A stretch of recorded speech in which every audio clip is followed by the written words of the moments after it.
friend Jesse requested that I do a video showing how I composed an original song in the likeness of post-hardcore emo, a style that was pretty popular in the early 2000s, maybe as late as 2010. I'm thinking of bands like Hope's Fall, Beloved, Misery Signals. As a whole, the music has a very bittersweet type of a feel. It's kind of really sad, but also hopeful, almost longing for something. This riff that I'm playing right here has a very interesting construction. In some ways, it is somewhat predictable for the genre, but in other ways not. I did start this process sort of strumming the guitar and just looking for a chord that sounded kind of sad, and then other chords that sounded kind of hopeful. What I ended up with was this riff. It happens to be in root B.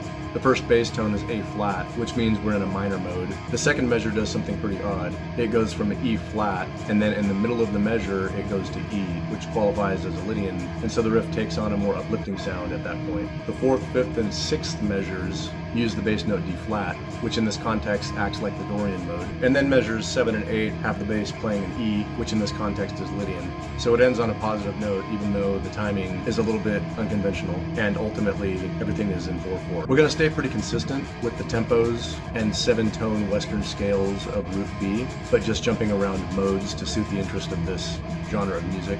In this little lead guitar section, I am emphasizing a lot of E flat, which could have a Phrygian context.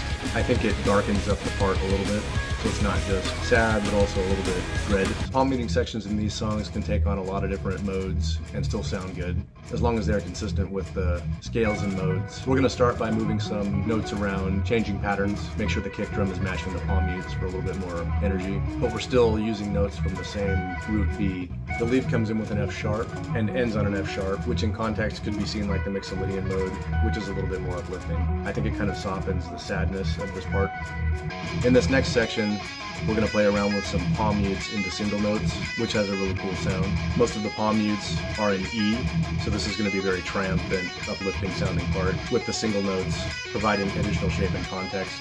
As long as they're in scale with root B, there isn't a lot that can go wrong here, and it becomes more of stylistic preference. When I release the song, I expect to have some guitar harmonies here. And the final section here is just going to be another callback to previous melodies that we've heard before, but just with a few chord adjustments. I really like how this lead goes with lots of F sharps and Ds, as well as C sharps, to give it a nice blend.